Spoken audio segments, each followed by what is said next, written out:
SpectreVision Radio.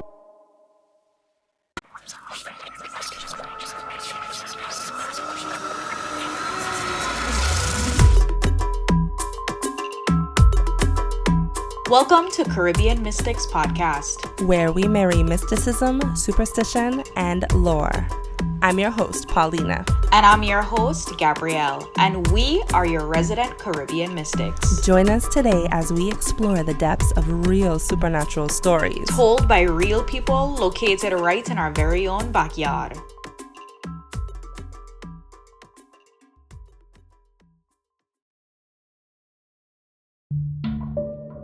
On this episode of Caribbean Mystics, we travel back to the 1980s on the island of St. Thomas, where a simple fishing trip at a place known as Peterborg Point turns into something unforgettable.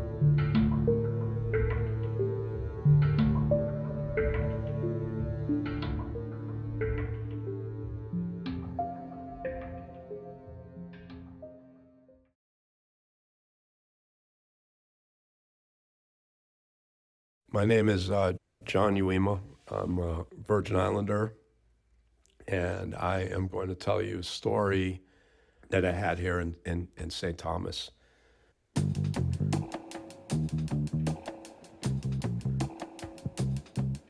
It's 1981. I'm back from first year of college. It's summertime. I have some friends down. I'm with one of my good friends still in high school, and we decide to go out fishing at Peterborg Point, an area where one of my other friends, Mark, used to live, and my friend David. Peterborg Point was not what Peterborg Point is today. It was a very sparsely developed. You used to have to hike out to the point. There was no connection to the road, and the first 200 feet was over the top of rocks and sea graves and some pretty deep crevices. But my friends had seen some sharks out there.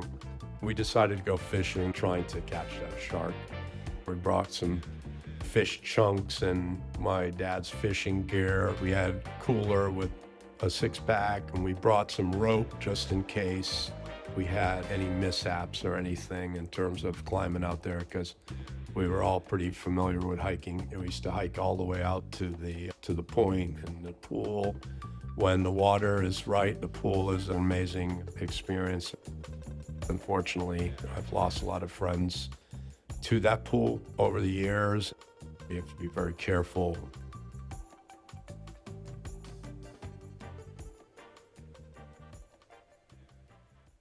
So we made it all the way down to a spot on the north side. The sun was setting, which is just serene out there.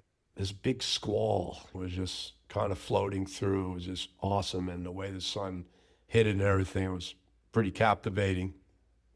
It was not even twilight, and we noticed there was a light in the sky, and we were wondering if it was a satellite or something. We couldn't figure out what it was, and the squall was passing. All of a sudden, the squall had encapsulated the view of this light. The light is gone, and now it's twilight, and we're like, what the hell happened to the satellite? Is it moving? It was just too far off the horizon to just disappear. So we're like, okay, that's kind of bizarre. Didn't think anything. It starts getting a little darker, and we're thinking, okay, well, maybe we should start thinking about packing up, walking back. And all of a sudden, the light reappears a little bit more north at this time. The light starts moving erratically up and down, and we're like, holy shit, maybe it's a plane. It looks like it's gonna crash or something. It's really erratic. So we rolled up the fishing line and moved to higher ground. And this light looked like it was heading straight for us. And we're like, oh my God, if it crashes, what are we gonna do? And then all of a sudden, it stopped moving. And we're like, what the hell is that? As it got a little darker, not really cognizant of the time at this point because we're just like captivated by this, we noticed that all the water around where we were fishing The phosphorescence just came on like super strong. If you could visualize 10 or 15 feet from the shore, fluorescent green, and we're like, whoa, this is strange. We're looking at this, craft stop, and these bright lights start emanating down to the water, and it lights up Hans Lalick like lightning almost. It was so vivid. You could see the tree outline. You could probably see a goat. It was so intense that you saw everything in the topography. And then the lights stopped, and we realized that we were seeing a UFO. We saw at the bottom of the craft a conical pyramid shape, a ring of bright lights around the middle section.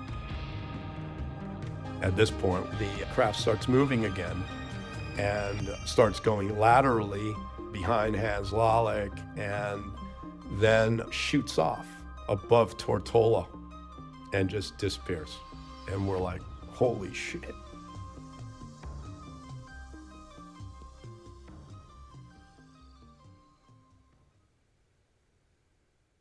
It's dark, it's late, no idea of the time. We're like, maybe we should get out of here. So we start the trek back to where the car is parked. We had quite a hike ahead of us. We're walking along, talking the whole way. My friend, who was a little older, he was more familiar than I was with the point, so he was leading the way. We've got the gear, he's got one of those styrofoam coolers, and we've got the rope and the fishing poles and the bucket and all this stuff. And we're lagging a little bit behind him, and all of a sudden, poof, he disappears. And we're like, holy shit, Mark, what the fuck, you know? And I'm like, David, did you see that? Mark's gone, man, he just fucking vanished. So we walk up to where he was, and we realize he fell into a crevice, and he was down probably about 15, 20 feet down into this hole, cooler and all, and the cooler actually is what kind of stopped him from going further down the cliff. Hey, you all right? Yeah, I'm all right, man. So we take the line. Luckily, we had the line. We threw it down. We pull him back up, and we're like, man, you freaked us out. We thought you just vanished. You know, we saw a UFO. Thought you were just like zapped or something. So we walk back up, and we finally get to the car, and the keys are locked in the car. It was my father's car. I'm like, man, I never locked the keys in the car, you know? So we get up to Casa Joe Mama, and we're like, hello, inside, you know, can we use your phone? We locked the keys in the car, and we could hear people inside the house, and they're like, not the night, you know, strange man out here of Peterborg calling for the house. So we're going up to the next house, which was pretty far away at that point.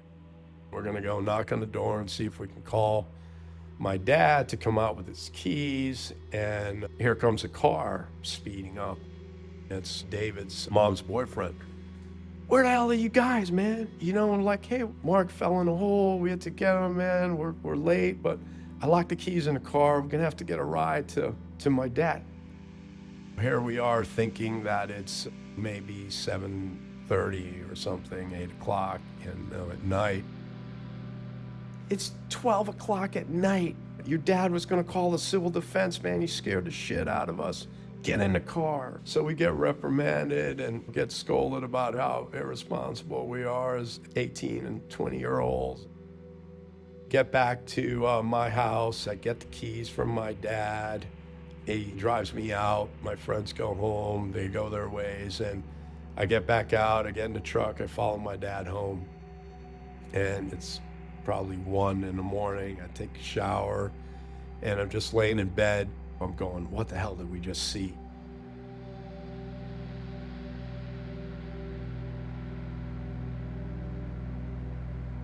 It's about 2 o'clock in the morning.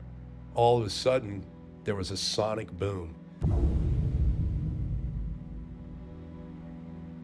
That never happens in the Virgin Islands with our latitude. Usually that happens past latitude 40. I go to my dad's room. I'm like, hey, Dad, did you hear that, man? There was a sonic boom. It was freaking crazy. I can't believe you didn't wake up. And he goes, what are you, on drugs? You see a UFO, now you're hearing a sonic boom, man. Just go to sleep. The following morning, we had made a pact that we were going to get together, have lunch or something, and try to put all the pieces together of what we saw. We met at my friend's mom's studio, who's an artist in town. We're waiting for Mark to show up, so David and I was there, and here comes one of David's mom's friends. So we explained what we saw, and then when I told him about the sonic boom at 2 a.m, he confided in us that he saw a UFO passing between Mandal and Thatch, probably 100 feet off the water, and heard the sonic boom as this craft disappeared into the same quadrant above Tortola. And like, holy shit, dude, that's exactly where we saw it. And we're just like, we can't believe that there's someone that actually believes us. So David and I walked down to the post office in town, and there was Chicky Marsiglio, and he's head of the civil defense, and he goes, hey, you're not that Euwema boy, are you? And I said, yeah, I am. He goes, man, you had us scared last night, man. We were gonna come out, it was 12 o'clock or something, and you guys were out in Peterborg. We thought you went in the water, and I was like, no, man, we've just had this wild experience. He goes, what experience? And I said, I think we saw a UFO. And he goes, you gotta read this. So he pulls out the newspaper out of his back pocket, and he opens up, and the front page of the paper says, the Nimitz loses aircraft off of St. Thomas. And then he goes, and then check this out, opens up to page 3 or something. It says, witnesses at a restaurant witness bright lights and experience unknown lights off the north side of St. Thomas. I'm like, crazy, dude. He goes, could you take me there tonight and show me exactly where you saw this? And I'm like, yeah, man. I said, nobody's gonna believe this. And he's like, okay, tonight we're going out there around the same twilight time. He picks us up, and we go out there to no avail, right? And we explain the whole story to him, and he's just like blown away. And as it turns out, the Nimitz aircraft carrier did lose an aircraft. I think it was, it's written about, in 1 year that the Nimitz aircraft carrier lost 3 planes, one in the Mediterranean and in the Virgin Islands, and one off of North Carolina or something, and they're all kind of Corsair fighter jets. The Nimitz-based Corsair and its pilot disappeared June 27 in the Caribbean Sea near St. Thomas under circumstances similar to the previous Sunday's events. We never found anything, according to authorities. And then later on in March of that year, there's another, and then in May. So there's 3 or 4 incidents where the Nimitz aircraft carrier lost aircraft, right? Just blipped off a radar.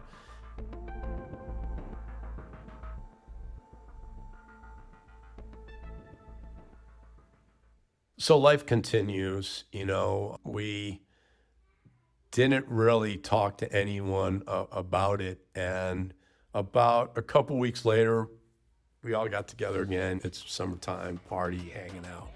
And my friend, we're at some party, goes, hey man, come over here.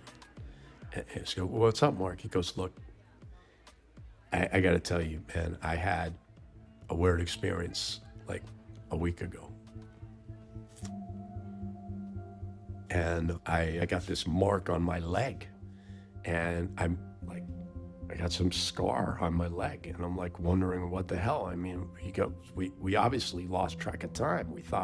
We thought this was an hour that we had delayed leaving, and it ended up being like 3.5 hours. He goes, we can't like deny that we lost track of time. And I'm like, you're right, it's weird. And then the circumstance of me locking the keys in the car, I've never done that. We come out here all the time, blah, blah, blah. And so we're like, Mark, that's a little far-fetched, dude. Like what, you think you were abducted or something? I don't know, man, but I got this scar, on my leg. It's just like appeared, and, I don't feel anything inside my leg.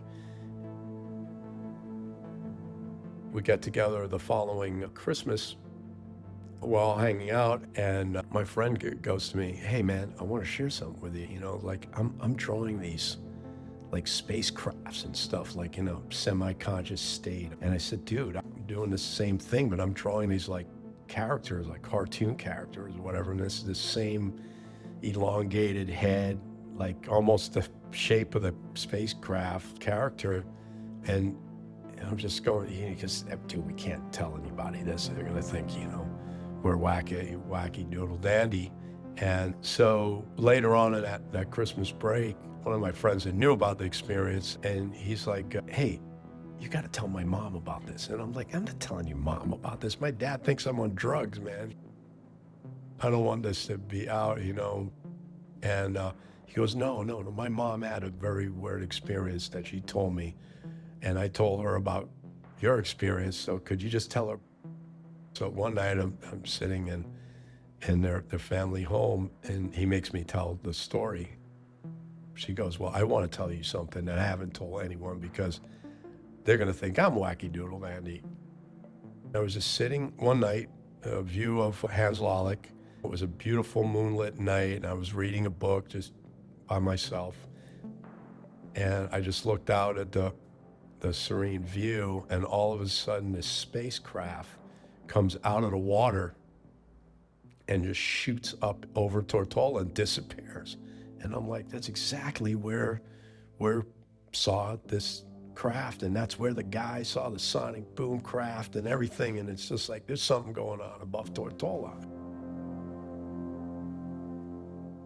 So fast forward a couple years, and the same friend that said that he had this insurgent or something happened to his leg said, "Hey man, I gotta tell you, I had this weird experience, man, and I believe it's related to the UFO." He goes, "Well, I was doing some construction. I'm coming home at night and I'm unloading my truck, and my wife is there at the house and she's looking out, and I said, 'Hey, I'm unloaded and I'm coming home late.' And all of a sudden, I just lose track of like what happened. Supposedly, my wife says that I just peeled off out of the driveway, back of the truck open, tools flying out everywhere, and I disappeared. Next thing I know, I wake up in Peterborg Point on the Megan side, butt naked, in the water floating. And I'm like, "Dude, you're on drugs." And he goes, "No, man, this actually happened, man. And this is years later, man." And he goes, "Something happened to us."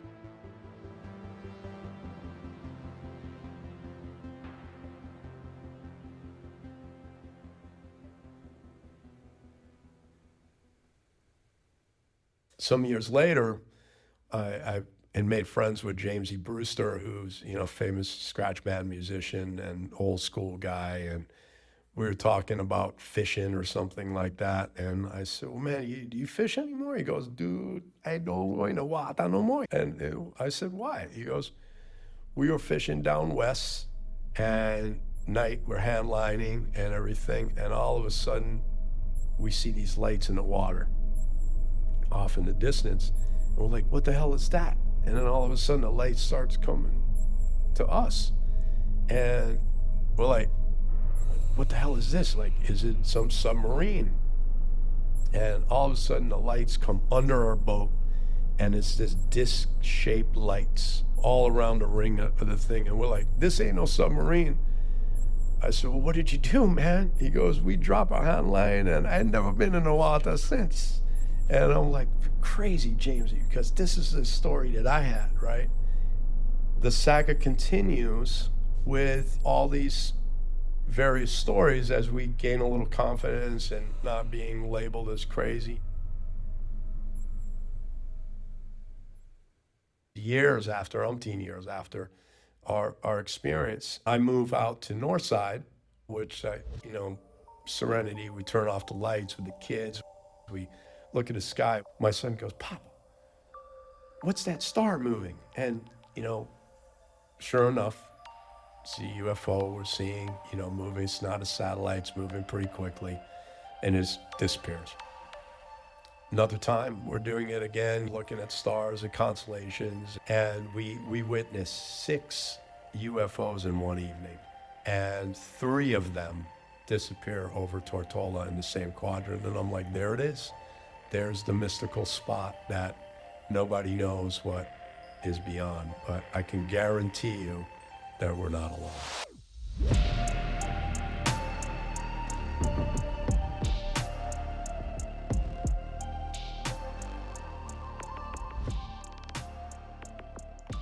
Hi, everybody. Guys, the way Paulina and I are so awkward at the beginning of every episode. Every episode. We're just like, who's going to do it? Who's going to say hi? And then we do it, and then we're like, let's do it again. Yeah. We do this at least like 2-3 times every episode. But Okay. you know what? Yeah, let's just keep it. It's so nice to see you guys this time. Yeah. Welcome to season 4. I'm so Boop, happy to boop. be here. My Ba, name ba, is ba, Gabrielle. ba. I need that like little sound effects like pad. And the audience, and yeah. Yeah. But like Caribbean version. It's like ba, ba, ba, ba, ba. Oh, you have the rooster in the background. Yeah. Rewind. Pull it up again, selector. But Okay. yeah, season 4, and we are Yeah. officially on YouTube. I'm sorry, y'all. We kind of promised that last season and then didn't really do it because there's a lot of technical. I think we just didn't have the bandwidth to deal with Mhm. it. But this season, especially because there's a lot of changes to Caribbean Mystics, we're like, we are doing it. We're going to show our faces. And visuals just seem to be the direction that podcasts are going, as so Mhm. our network says. Ding, ding, ding. Yeah, I'm so happy you brought up the fact that we are part of a network, which is really interesting because I know that when we spoke to you guys last season, we were like, yeah, we have big news coming. This wasn't the news. No. We we spoke to SpectreVision for the first time in February.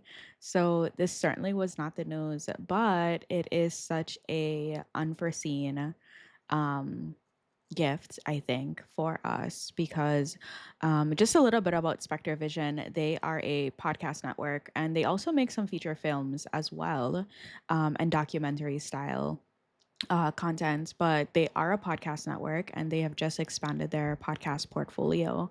And one of the reasons why this felt like such an amazing fit for us is because their focus is on the occult and the paranormal. And when we met with Daniel Noah and Haley. I hope they're listening to the first Beat episode. up, Hey beat up. guys. When we met them, they spoke about the paranormal in such a like sanctified way. And that's, the key to my heart is intentionality and, the ethics behind the paranormal. And so they won me over with the way that they spoke about the spirit. Mm, Um, and so it felt like a match made in heaven. And with it that, did. they've ushered in a lot of changes for Caribbean mystics. And what's Hmm. super cool is the other podcasts that they also feature on their network were podcasts that I was fans of. All like Hmm. esoteric, occult, paranormal, supernatural content. So check out their website as well if you want to know some more info about Yeah, the it'll brand be new network we're included. with. Yeah, their website's going to be included in all of our show notes. And with that being said, I just wanted to touch on some of the changes that are going to be happening. So you'll notice some ads, and I know that that might be a little bit jarring for an audience that may not be used to ads. But I want you to know that we have specially selected the area in which these ads are going to be placed. So they're not going to interrupt the flow of any stories. But it's really important that we do collaborate with brands and businesses and get these ads placed because running Caribbean Mystics is extremely expensive. And yeah, so this And is we've that. been self-funding for the last Yeah. 3 years, 2 years. Yeah. Yeah. But I will say that one of the things we're very grateful for is for our Patreon audience whose money helps to fund Ugh, a lot. immensely. of a lot of immensely, the you things that guys. you don't think about when you think about podcasting. The next thing I wanted to mention is, of course, we have video now, and I'm really excited for you guys to see the video that we have for our Caribbean Mystic stories, because it's off the beating path. A lot of people may not know if you're not from the Caribbean, but like the Caribbean region historically has always used a very particular type of divination in order to be able to bring messages forward from the ancestral realm. And that is through smoke work, whether it was through cigar cleansings or cigar readings, or, using like fire and whatever to read the emanation of the smoke, candle gazing. And so you'll notice that our stories use the tradition of smoke gazing in order to bring forward imagery. And so as you watch on Spotify or YouTube, our stories, you will notice that the stories are coupled with these very unique smoke,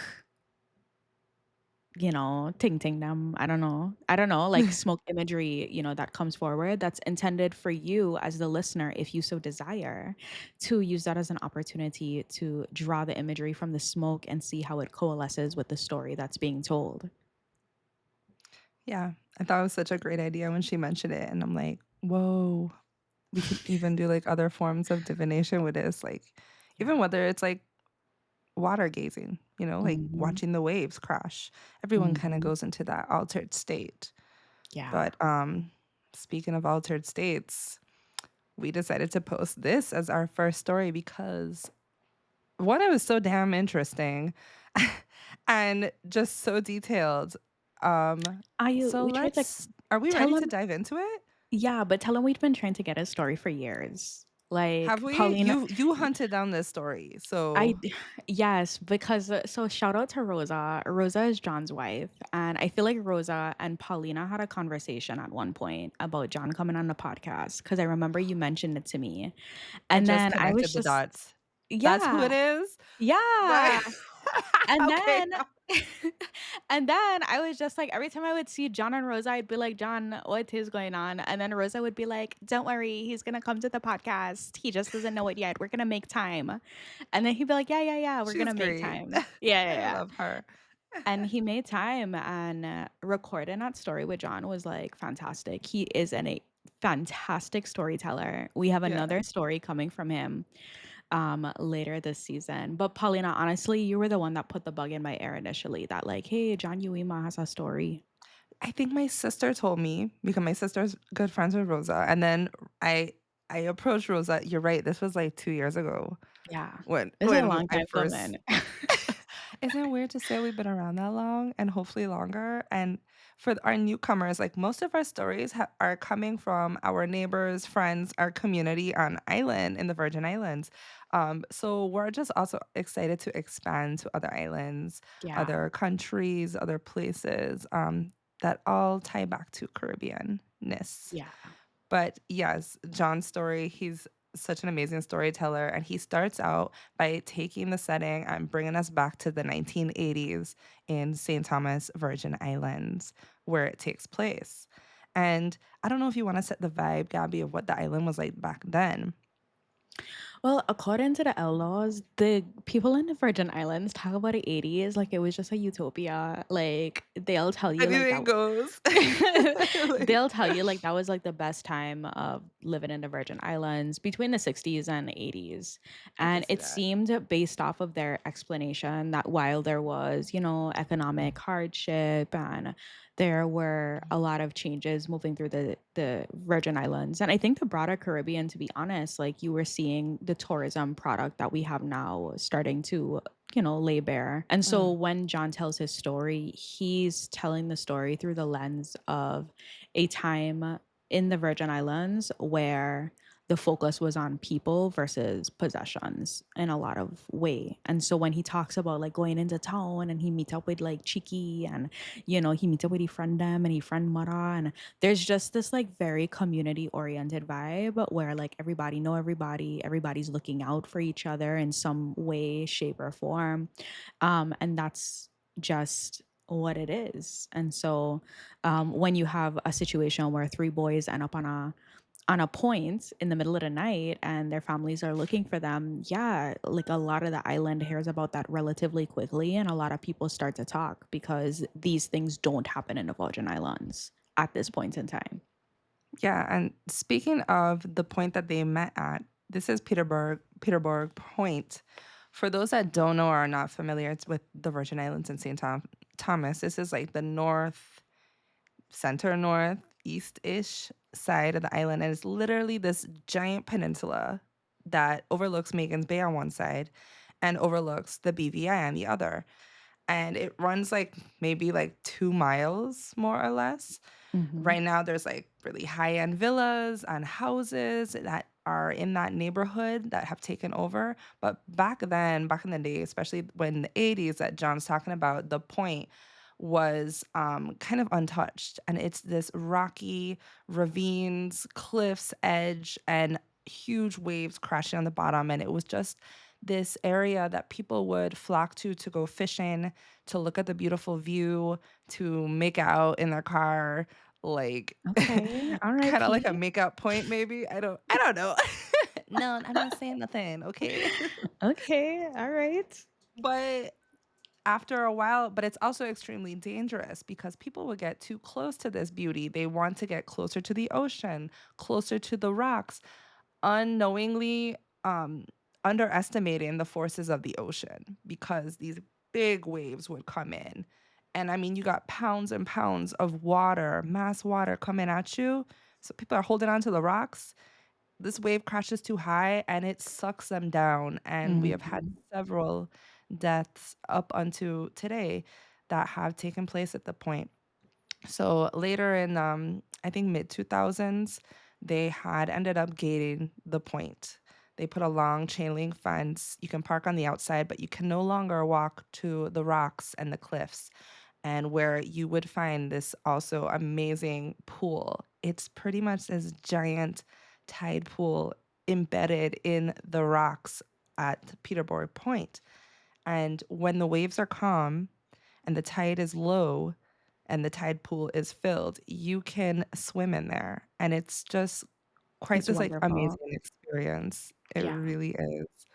And it's you look down and it's just this deep cavern, Hmm. like Blues and circular greens. pool. Hmm. Yeah, it's so beautiful.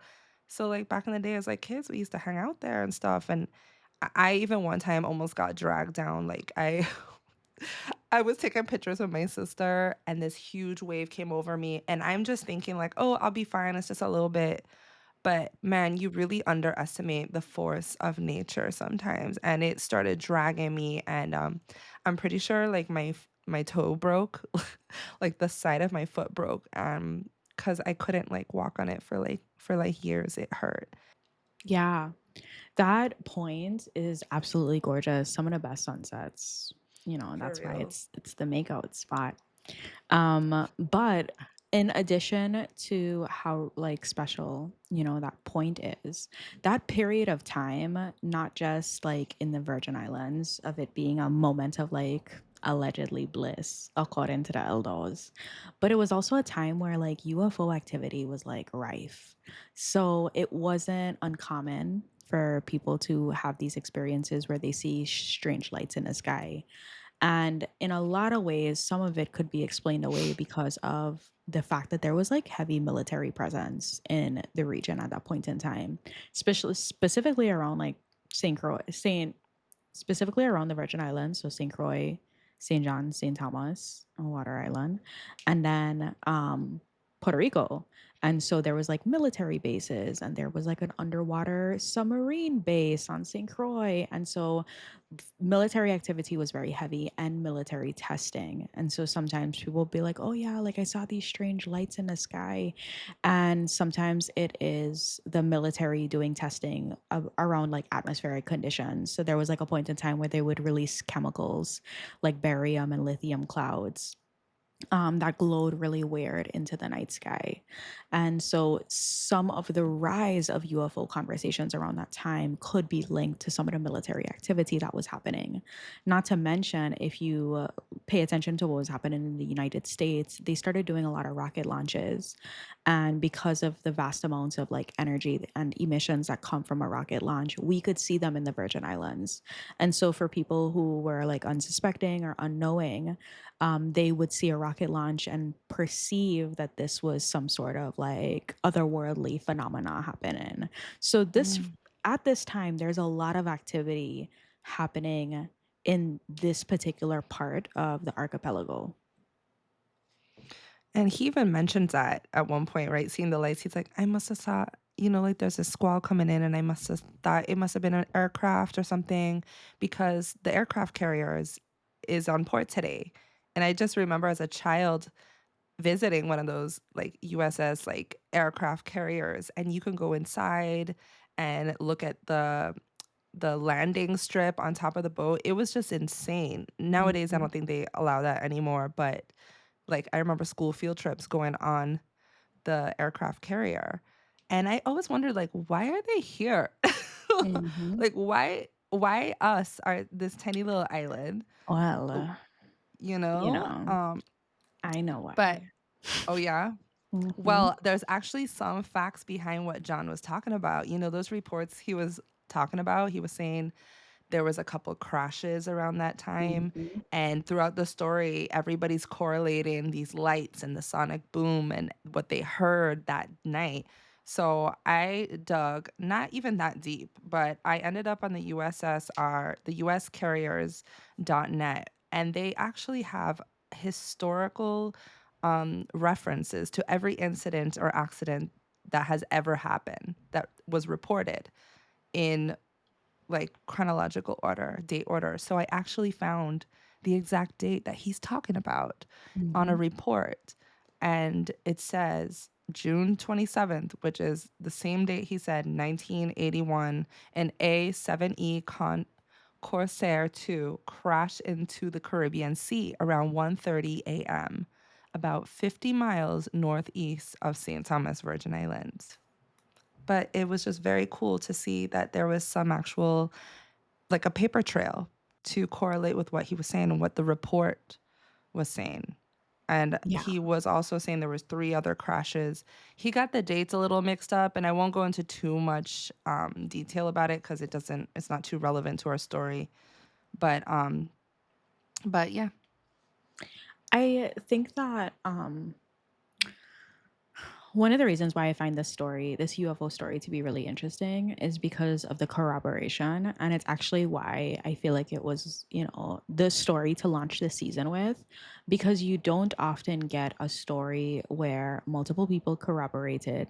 There are articles that are also talking about it. Um, and I also think that it adds to like the mystique and the mystery of the situation. And I could already see Paulina is gearing up to tell you guys some sciency stuff. But I think that in this instance, two things can be true. And so one of the parts of the 80s and 90s in the Caribbean, and specifically around Puerto Rico and Virgin Islands, having all of this military activities, people are asking like why are they here doing all of this testing?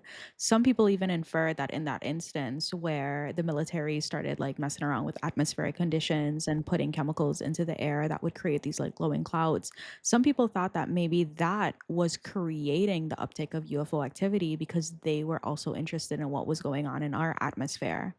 Whereas other people believe that the military was here because they knew that there was an uptick of activity that was happening, and they were here trying to figure out more about that instance. And I will also say that I'm gonna try to say this as well as possible, but there was this instance of in Papua New Guinea where there was this crazy 2-day encounter with a flying UFO, and it had little legs that had come out of it, but that people on the ground could look into the the flying saucer and they could see people that looked like us waving back at them. And Mm. it happened 2 nights consecutively. Like 40 people saw it. It was something that was unexplainable. And even the military agrees that this is one of those instances that they recount to this day when they do their congressional hearings and stuff. Like, hey, like it had this instance in Papua New Guinea that we can't really explain away. And you've had people like researchers come out and be like, oh, that's because the native islanders, were so excited to see like a military aircraft. And so, they were waving. And it gives almost like that story, that Christopher Columbus story about, Yeah. oh, The the ignorance. natives were They're just so so enthralled by the white small-minded. man. Yeah. Yeah. It's yeah, like, oh, these natives thought that I was a god. But even when you look at that story, right? You're looking at this region and you have people of ancient cultures that see Christopher Columbus and his men and have a predetermined conclusion that these must be sky people. That Mm. would infer that they've had a previous relationship with sky people. And then even when you look at Christianity and their relationship to the angels, again, it's this retold, repackaged story of beings coming from another realm to earth, and they are bringing some sort of, technology, goodwill, blessings, messages, whatever, right? And I just feel like um as much as I do think that there are some phenomena that could be explained away through like technological whatever and military whatever whatever, I also just feel like there has to be truth here, because this is a story that has withstood the test of time over and over again. And it's not lost on me that oftentimes the cultures and the people that are having these experiences that are often written off are usually people of color, and or are a part of communities that are largely people of color. And so as much as the military like to be like, oh, Puerto Rico doesn't have anything crazy happening, like they were trying to explain that, for instance, the chupacabra, right? For those of you who don't know, the chupacabra is this mythical entity that really storytelling around the chupacabra around the 80s and 90s, specifically in 1995. There was a series of like animal mutilations, and the precision of the way that these animals were mutilated was almost like a scalpel that was Like being used. Yeah, surgical procedures. Yeah. it was some high-tech shit, okay? And the creature was sighted and it looked otherworldly. They, the skeptics, Paulina people tried Healthy tried skeptics, not tried pessimists. tried to trace the imagery and the description of the chupacabra by the people that had witnessed it as being a fictitious character that they had seen in films from Hollywood. Mm. Um, and for the local people, it was a part of a greater lore. And it was a part of a greater lore that was connected to the immense amount of activity that happens that cannot be explained, as well as what happens in the El Junque rainforest. Like when you look at a history of the El Junque rainforest, again, across cultures and across millennia, or let me not be dramatic, centuries, right? There has been a reverence for the El Junque rainforest that can be found all the way from cultures in South America, where they would travel to Puerto Rico once a year and they would give offerings to the rainforest, who was perceived to be a deity that was essentially like Mother Earth. Her name was Atabe, or is Atabe, because if when she real, okay, because I believe in the ancient cultures because they know what's going on. Atabe is the protector of the earth, and it's essentially it's like, Pachamama, Mother Earth, Inanna. Got you. I know. Didn't you hear recently about the Puerto Rican government? I don't know. I saw a TikTok, so you don't trust what I'm saying fully because I did not even deep dive. But there's concerns and discussions regarding potential development on the impact on the El Yunque That's rainforest in Puerto Rico. terrible. I thought it Yeah. was a protected national park. I thought so too, but in short, this one like Puerto Rican TikToker was talking about how the governor, um, or governess of Puerto Rico wanted to start developing it to like wealthy individuals and start making money off of it or Paulina, you whatnot, told me to saying mess up my day today. Is it? Are you just trying to I'm just sorry. are you trying to destroy my day? Listen, I said do not take it with a grain of salt because this was just like a quick little scroll I did. I was like, "Oh, that's terrible," and I didn't get to dive into it very much because I got distracted. But it made me think of that. And then, what were you just going into before you talked about Puerto Rico? Oh, I was that yeah. story in Papua New Guinea Mhm, mhm. with the aircrafts. So it made me think too because parts of me always wonder like, okay, are these like aliens or is it humans that are driving these UFOs? It's Um, funny you'd say that because I have an yeah. answer. Okay, you tell me. So, okay, so this takes me actually, this is such a good segue, y'all. Okay, and you didn't even know it. I So, did it.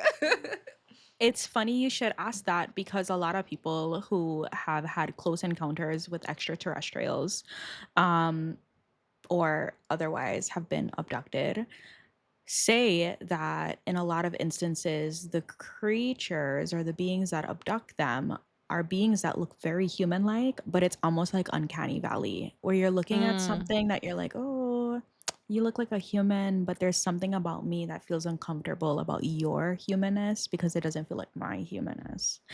And mhm. so, in the story, one of the ambiguous parts of John's story that I happen to really love is his friend almost inferring that he felt like something had happened to them where they had been abducted, they had lost track of time. And years later, John told that story of his friend, just kind of peeling out of the driveway and ending up in Megan's Bay, just kind of floating in the water naked, staring up at the sky. And I started to do research on abductions because I was really interested in that. Strangely enough, the if my manifestations align, Paulina and I have a abduction story that we're trying to track down. So send prayers because I think you guys would really like that.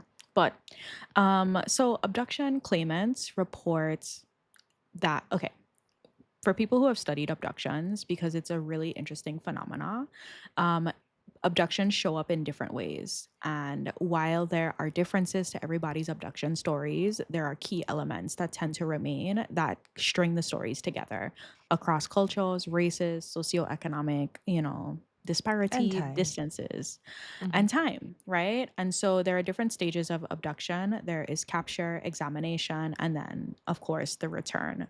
And abduction claimants report that before an actual abduction happens, they start to have these unusual feelings. Sometimes it feels like anxiety, or there's a compulsive desire to be at a particular place at a particular time without any real reason for that. They indicate that nothing unusual has happened yet, but they feel something is stirring that they can't quite put their finger on. And sometimes the feeling can be like a foreboding, like, oh my God, something feels like it's going to happen. And then eventually they will experience some sort of shift, right? A shift of consciousness, or some sort of like loss of time. And it might happen during a sleep experience or they might be doing something. So if you guys listen to last season, season 3, Go to Nature, I think that was episode 2, where Alicia was talking Mhm. about how she lost time after she saw that being standing up at her door that she perceived to be a Taino deity. Same thing, loss of time, cannot recount it. Anyway, so they end up reporting that they have a shift of consciousness, they lose loss of time, and then they have a limited sense of mobility. And shortly thereafter, they perceive a source of light that comes into their space or that draws them up into some sort of craft. And eventually, the light will turn into an actual being in front of them. And some beings obviously look different than others. But a lot of times, people claim that the beings that pull them up into the craft or appear in their bedroom or whatever look very human like, but you can tell that they're not humans. Mm. So some of the people claim that they're levitating during these experiences. They can hear, but they can't speak. And the beings are not talking, they are telepathically sending messages to them without having Remember to, that like, story my mom had? yeah, without having to, we gotta record that with your mom. Okay. Without having to, like move their mouths. Anyway, so the abductee reports a paralysis, they see the bright light, and then they see the appearance of this humanoid character. Anyway, so we move on to the examination phase. During the examination phase, or the so-called abduction narrative, it's categorized by a performance of medical procedures or examinations. So in John's story, his friend is talking about how he felt like something was placed in his leg. And this isn't unheard of in abductee experiences. Usually, people who have had these experiences where these medical procedures are done on them, they experience either some sort of work on their brain or some sort of like cranium surgery. They'll have instruments pushed into their nasal cavity, or aliens are really interested in the nether regions, apparently. So, according to Some the of these stories, abductees, man. I No, know. I'm not saying I don't believe you, but some of the accounts are really fucking terrifying. And then there's like evidence to back, like, people end up going to the doctor and be like, there's something behind my ear. I don't know what it is. They get an Yeah, x-ray and there's this weird yeah, cylindrical device. They have yeah, no or idea like how something it got behind the in there. neck. Yeah, Yeah. it's so. But John is explaining a lot of like similar abductee symptoms, right? Like the time loss. Yep. And I don't know how I feel about the time loss of him and his friends on Peterborg Point in the beginning of the story. And this is why, because usually when people experience these time loss, they come into the state of like realization, like they wake up somewhere or they wake up Mm-hmm. somewhere totally different, right? Like Mm-hmm. I just listened to a story where these people were going camping, they're walking down by the lake and they didn't see shit. They didn't see lights, they didn't see nothing spooky. They were just taking a walk and suddenly it went black and they wake up. One of them wakes up on their stomach on the ground a mile away from the campsite, and her husband is on top of her on his stomach, and his head's the other way. Like both of their heads had been turned as if to be like, hey, in case you puke, you don't die. Like another person was underneath the picnic table and woke up by their campsite. Like usually with these reports, they kind of come to um in a different location and it's like clear like whoa what happened, but with John's story it was just like hey we were walking back to the car. There was no like realization until their friend came to pick them up and was like do you know what time it is.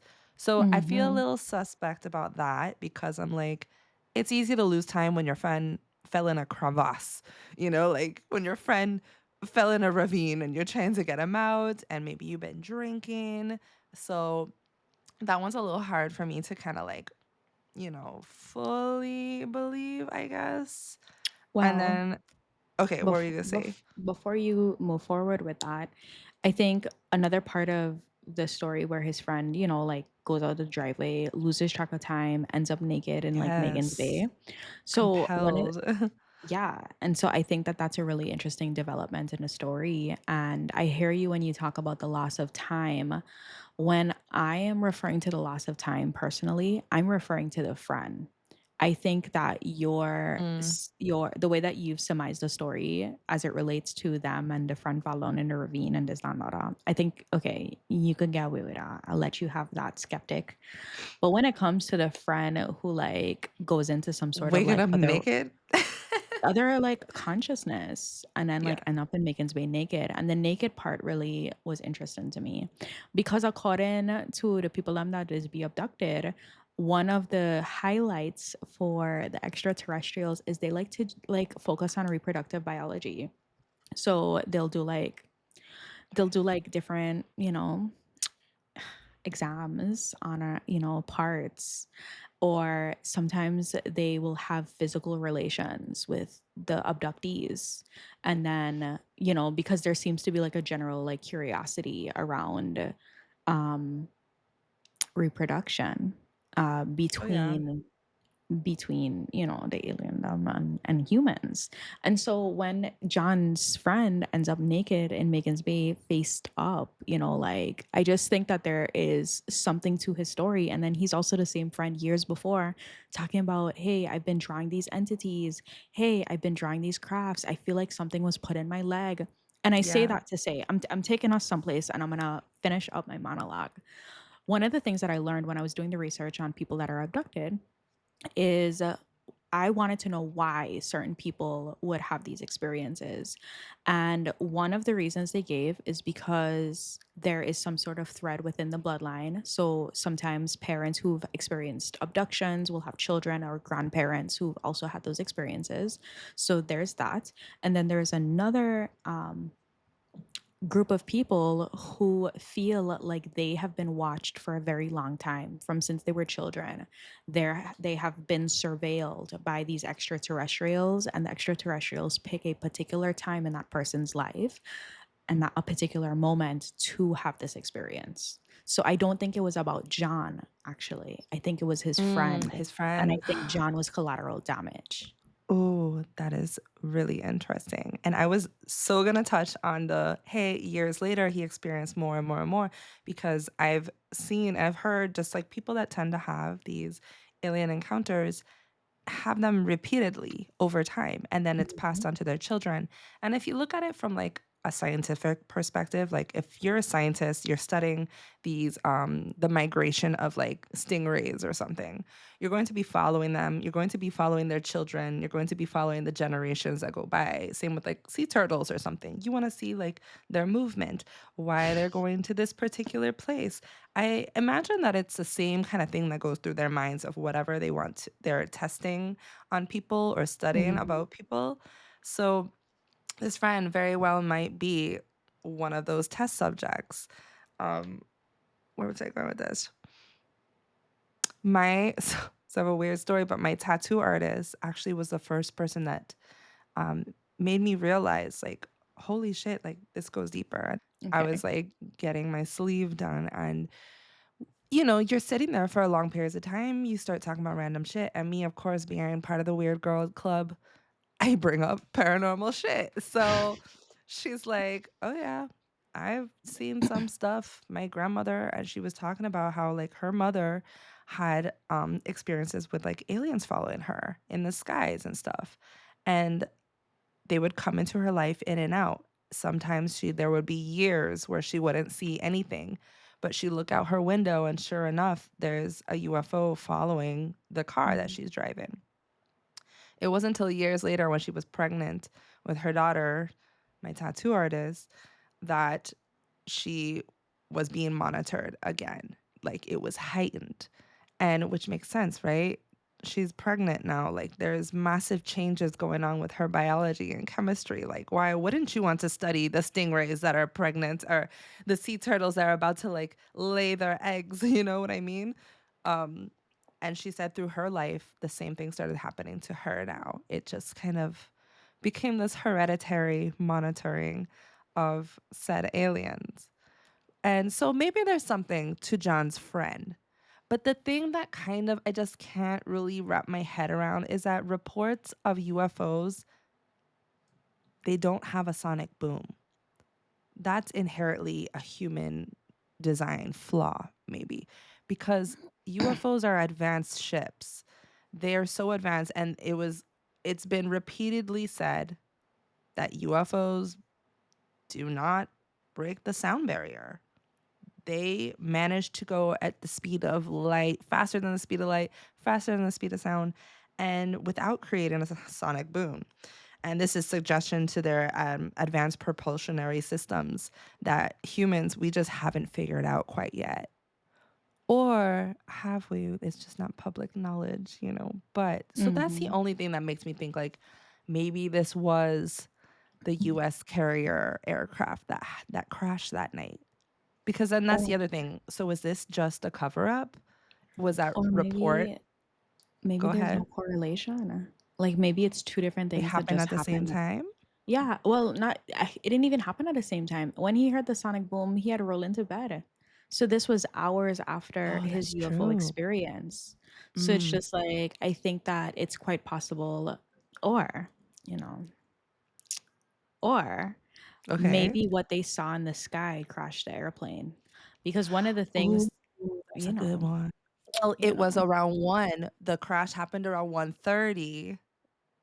and he didn't talk that what was bad. Like, so the A article, the little Nimitz squall coming article, in. so in the Virgin Islands around that time frame is like the ending of our rainy season or the beginning of our rainy season or whatever. It's not unlikely for these very short bursts of like squalls to like pass through, right? And then they end and it's fine. And so I didn't get an impression that the weather was bad. They went out fishing, and when the weather kicks up, you can't fish on the rocks because, and I know that because I saw Frenchie, you can't fish on the rocks because then the tide gets high and it moves your lines around too much and it doesn't make for a very good fishing experience. You're not going to get any bites with that. If the weather was bad, the tide would have been strong. It was not strong. That's why they went fishing and they caught fish because he spoke about how they were carrying their catch back. So I think that there could have been a correlation between whatever they saw in the sky and that airplane crashing. And I don't think it has anything to do with bad weather. Because when I just looked up the weather on that night, there was no reports of bad weather. Mm-mm.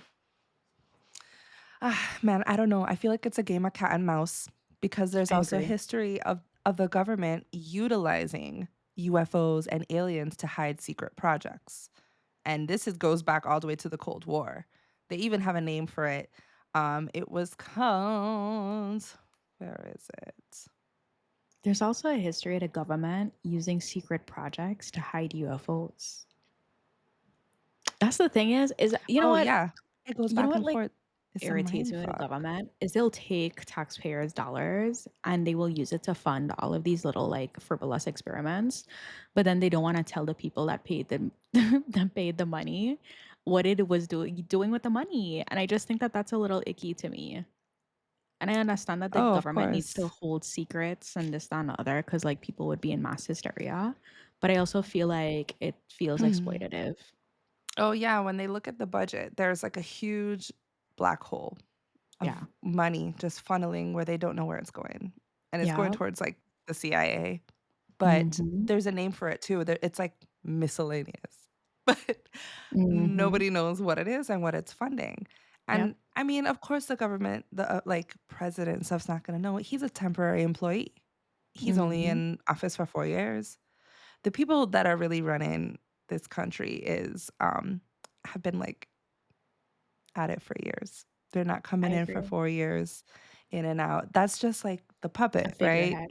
Yep. Yeah, that we're meant to see, but really I think it's the CIA, Pentagon that's happening. And I mean, you'll see stories like there's findings from a 2024 report by the All Domain Anomaly Resolution Office, the AARO, which I did not even know existed.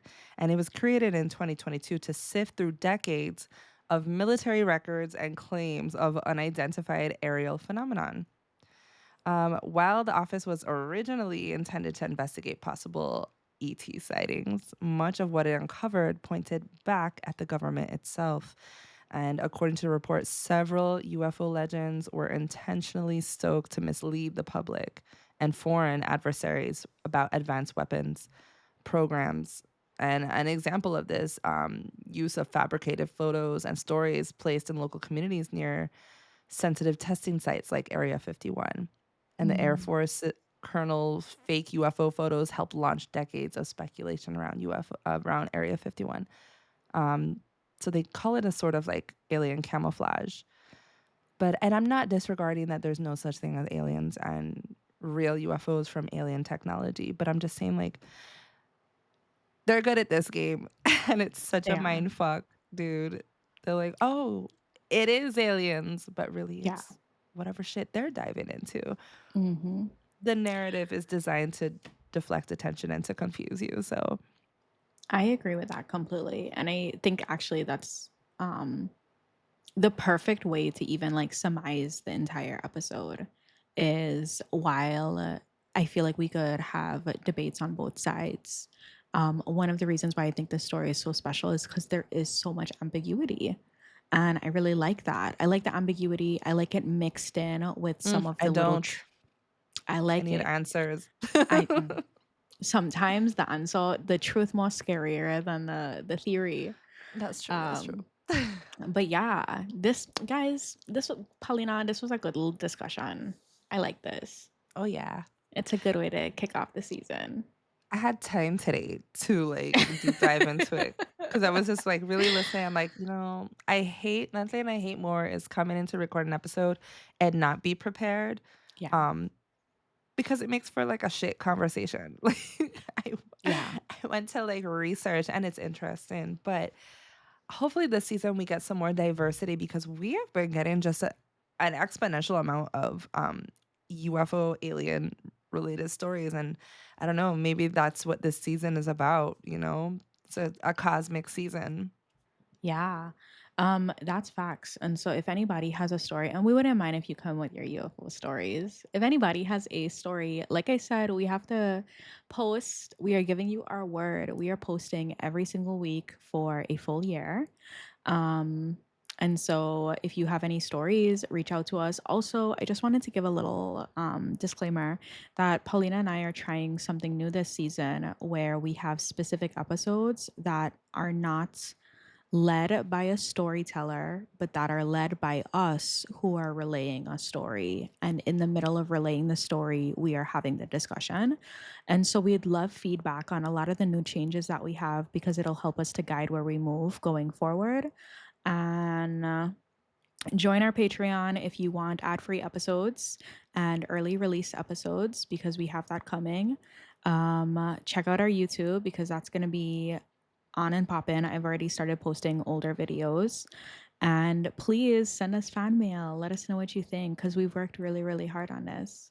Yeah, I'm really excited for the new segments we have. And so I'm putting a call out there for any like mystics, whether you're like voodoo priestess, you practice Obia, or someone in your family does, Santeria, juju, any kind of like Caribbean based spirituality. We love to interview you and pick your brain. We'd also, what I've kind of been craving are more stories like Obia Bloodlines from season 3, Yeah. family legends and family stories and weird, maybe kooky traditions that you guys have that nobody else does that are just interesting. But come through, haunted objects, bring them, you know. Uh, Yeah. I think this about summarizes our first episode of season 4.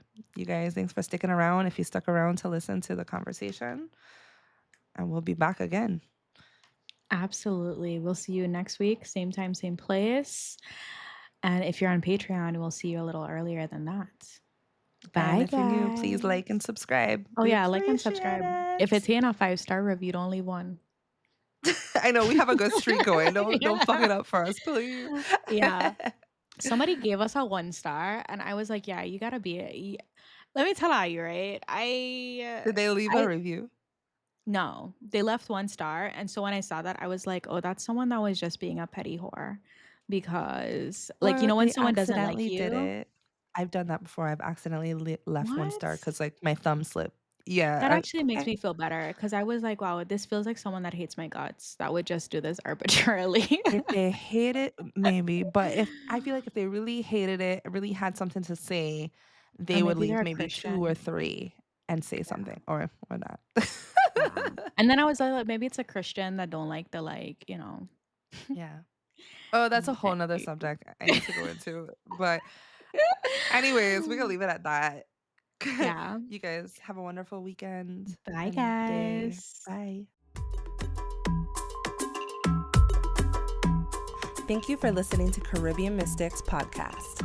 If you enjoyed the show, don't forget to share with your family and friends. Like, follow, and subscribe to keep up with all of our spooky Caribbean content. Do you have a story you'd like to share that took place in the Caribbean? Email us at caribbeanmysticspodcast@gmail.com. That's caribbeanmysticspodcast@gmail.com. Or check the show notes for more info. Caribbean Mystics is created and hosted by Paulina Creaky and Gabrielle Carrard. Theme song is Folktale Juve Rhythm by Umi Marcano.